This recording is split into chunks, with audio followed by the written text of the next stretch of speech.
I just got through watching Ta-Nehisi Coates on Chris Hayes. And thank you so much for sending me that tweet. I didn't realize he was going to be on. It was on.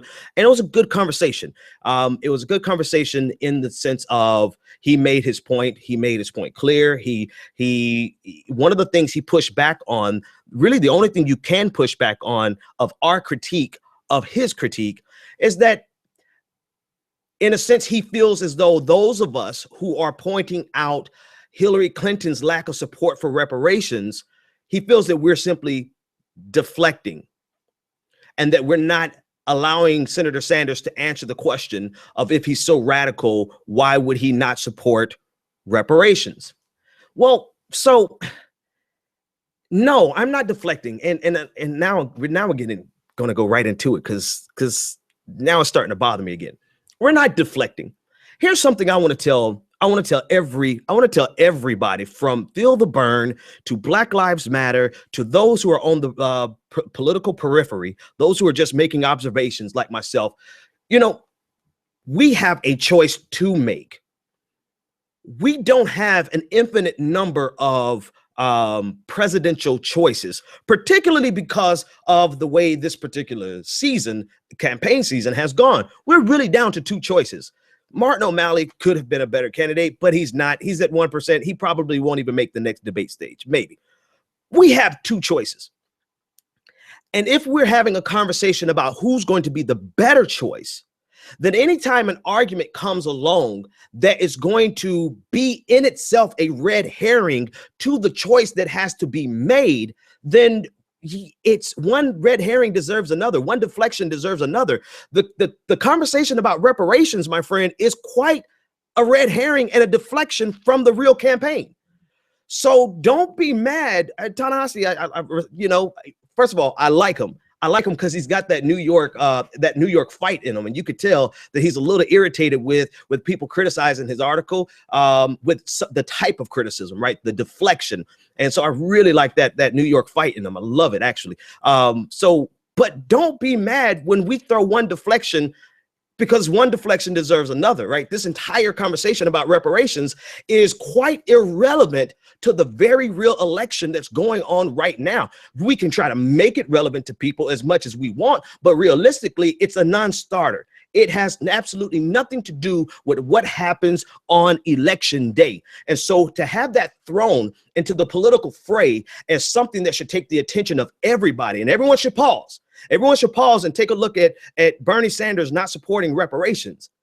Then it becomes political fodder. And you have people like Hillary Clinton and her team and her supporters all of a sudden pointing out to the Black community, oh my God, Bernie Sanders doesn't support reparations, when they know good and damn well they don't support it either. So yes, perhaps saying we should look at Hillary Clinton is a deflection, but I would argue that the entire article is a deflection from the real issues that can be addressed in this election.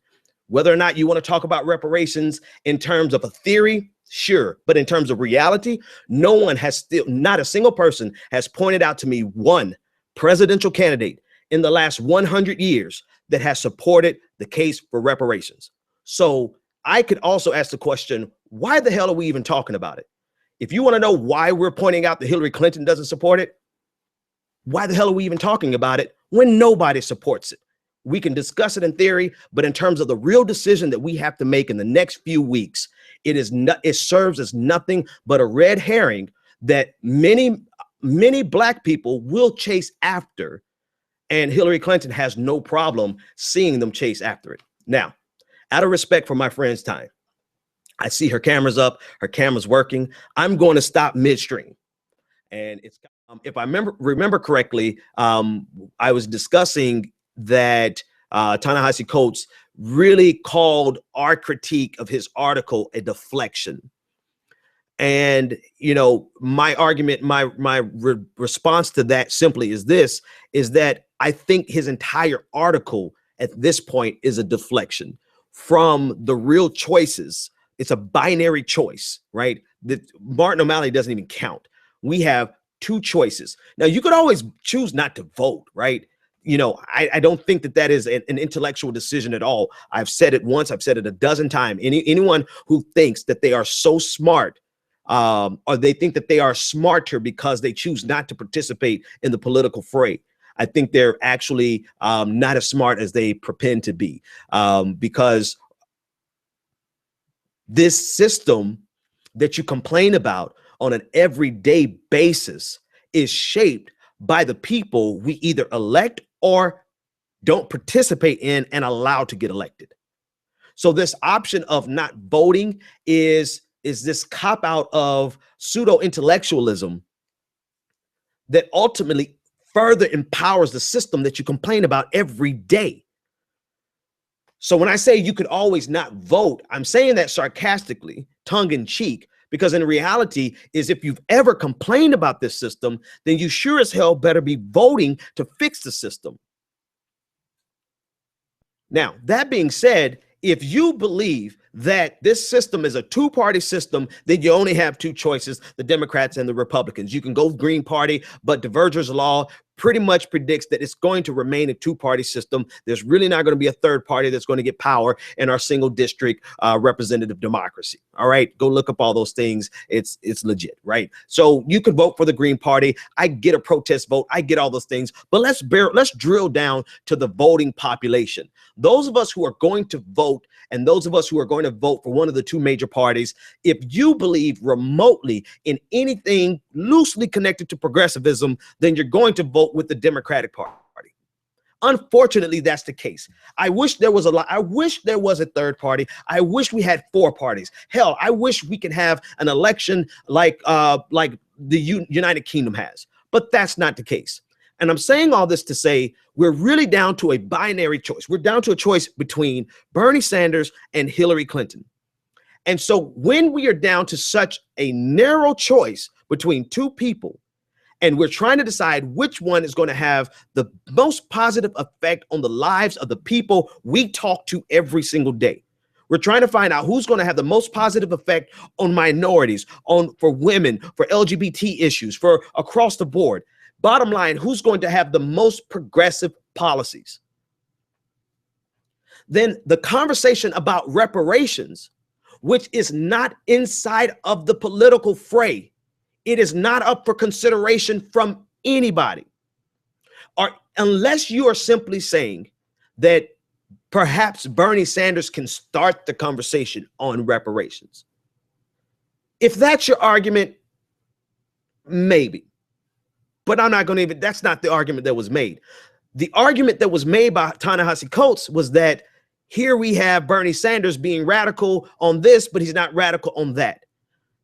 In my opinion, that entire article is a deflection from this choice that has to be made. It is a deflection that has been used and weaponized by Hillary Clinton supporters to further place a wedge between the Black community and Bernie Sanders. There has been a concerted effort by the media class, the Black media class and the Black political elite. The Black Democratic establishment is what I call them. There has been a concerted effort to make sure that Black people never get a chance to give Bernie Sanders a chance.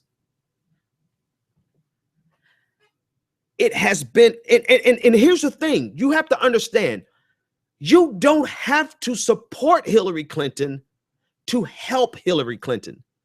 Hillary Clinton's name recognition fixes that. You don't have to endorse Hillary Clinton. All you have to do is distract people away from Bernie Sanders, and it would have the same exact effect as supporting Hillary Clinton. All you have to do is make Bernie Sanders the bad guy, and that would have the same exact effect as endorsing and supporting Hillary Clinton. So when an article comes out that vilifies Bernie Sanders over something that everybody can and will and should be vilified over, including Barack Obama, then I consider that a red herring that is thrown out to Black people for them to chase and to pull them away from the candidate who would address the economic issues. Yes, he's going to address it outside of the paradigm of reparations, but I'm not going to shed one damn tear over it because he's addressing it from the place that we are right now. You make the case for reparations, good, that's your job. What I'm saying is, in the absence of reparations, Bernie Sanders is the best hope for people who are suffering underneath the current economic paradigm.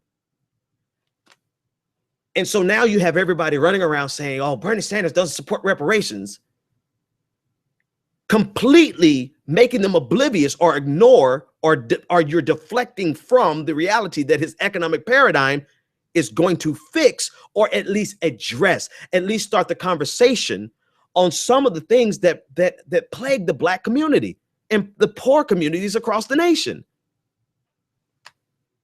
So when you ask me about why Bernie Sanders doesn't support reparations, I'm going to ask you why Hillary Clinton does it.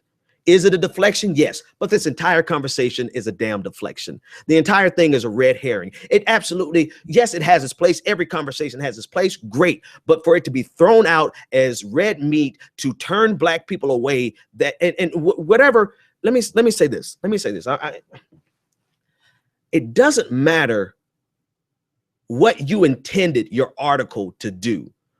And I'm saying this to everybody listening. It doesn't matter what you intended your words to convey. What matters is how those words were received and how those words are mobilized and utilized is probably the better word. You may never have intended your article to be a tacit support for Hillary Clinton, but by not juxtaposing Hillary Clinton's exact same policies, vilifying Bernie Sanders, then your article has been received and used for the purposes of supporting Hillary Clinton, whose policies are the exact same status quo that has been ravaging the Black community for the last 40 years. So whether or not you intended it to be a direct endorsement, not even a direct, I'm sorry, you didn't intend it to be a tacit endorsement, that's what it is used for because of Hillary's grip on the Black community. And I hope this is making sense to somebody. It makes perfect sense to me. Usually what makes sense to me makes sense to everybody else who listens. But what I'm saying is you don't have to campaign one day for somebody who has an 80% stranglehold on the Black vote. You don't ever have to say, go vote for Hillary Clinton. All you have to say is, look at Bernie Sanders. He doesn't support reparations. Or the new thing, right? The new thing that Hillary Clinton did herself. She got her hands dirty with this. Look at Bernie Sanders. He doesn't support Barack Obama, which is the same exact strategy of saying, Black people, you can't trust this old white man because after all, he's an old white man. And somewhere in that old white man's existence is white privilege and white supremacy. And unless he bows down to the call of Black Lives Matter, unless he bows down to the call of every third tier intellectual, not Ta-Nehisi Coates, he's not third tier. I give him a good second string, second to Mike to Cornel West. But these third and fourth string intellectuals who are trying to hold Bernie Sanders accountable to them, and saying, come on my program and talk about white supremacy on my program, and all these people with platforms who are just really doing nothing to help the situation of Black people. You're only hurting the situation, the economic situation of Black people. And that's the other thing that pisses me off. Okay, I'm warming up now. I'm warming up and it's almost time for me to go home. The other thing that pisses me off is that you cannot make the conditions of African Americans in America right now solely focused on police brutality or white supremacy or systemic racism. You cannot make the case of systemic racism and white supremacy without talking about the very thing that Ta-Nehisi Coates, I actually took this from him when he said that the entire point of white supremacy was the extraction of wealth, right? You can't address it. So all of these second, third, fourth, fifth, not even second, fourth, fifth, and sixth tier voices that are shouting down Bernie Sanders and causing people to not look at his economic policies and how they would be beneficial to the Black community and every single community. They're all distracting from that, and they want you to focus solidly and solely on police brutality and white supremacy and making sure that he has his privilege in check. Your privilege is showing. Listen, I understand the nuances of all those things better than most. I'll challenge any of you on any given day of the week to debate those very specific issues. I can show you how they are in play right now today in ways that most people don't even see. I get it. Right? I get it. But I also realize that if you're not talking about the economic component, then you are not talking about fixing the root of the problem. Ta-Nehisi Coates seems to feel that reparations is the only way. He pretty much expressly said it in his article. This is the only way to really address the economic paradigm, the economic problem, rather, that Black people are facing. And there are plenty of economists who disagree. I disagree. I disagree because, one, if we're waiting on this mythical thing that is as far away from us as, oh hell, let's say universal health care, right? Let's just go ahead and throw that out there and muddy up the waters more. Let's just say we're waiting on this thing, this one thing, to be the solution when there are other things that we can be implementing along the way. Then all we have is a convenient muse that we can always use to argue about, but never do anything over. And that is the intellectual apathy that pisses me off, that I talked about last night. People have this one little niche, this one little corner, this one little spot where they can argue for the rest of their lives. And I'm talking about the voters, not the voters. I'm talking about the intellectual class. I'm talking about the media heads. I'm talking about the politicos. They find this one little thing that they can argue for the rest of their lives because they know good and damn well it will never happen. It's like those people who sit around and argue that we need to overthrow capitalism. Listen, I'm sorry. In our lifetime, in the existence of the United States, we're never overthrowing capitalism. You're not overthrowing the American government. Those things are not going to happen, but you have people who take these positions and they argue them incessantly because it's something they never have to be held accountable for because it would never come to pass. And you have all of the viewers. This is why it's important. You have all of the viewers sitting on the periphery, sitting at the feet of all of these people with influence, listening to this, their drivel, that even though theoretically it may be very sound and very apt, pragmatically it would never happen. And you have people who jump off the ship and say, I'm not even going to consider a Bernie Sanders, or I'm not even going to consider voting at all. When we're in a system where you have two choices right now, for better or worse, that's what we have. And we can argue all day whether or not there's a feasibility of a third party. Political science says no, not in the American system. But we have two choices. And when we have red meat that's thrown out and people start chasing after it, only to deflect them from the one candidate who has economic policies that would actually address the problems that reparations could have addressed 150 years ago. But in the absence of reparations, Bernie Sanders' platform is the only thing remotely close to being willing to try to address the issue. So that being said, no, we should not entertain these questions anymore. Enough of it, period, point blank. From now on, Bernie Sanders should not address a single Black issue that Hillary Clinton has not first addressed.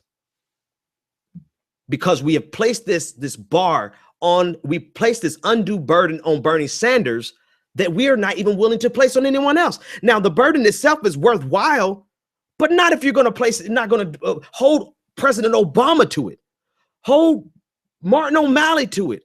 Hold everyone to account. Hold everyone to account of the issue of Black Lives Matter, economics in the Black community, Black wealth, along with everything else. And now, and we'll talk about this in a minute, now they're even trying to make Bernie Sanders out to be a misogynist, you know, and a homophobe. They're doing everything. They're pulling out the big guns. Before I go there, caller, you're live on the air. What's your name, comment?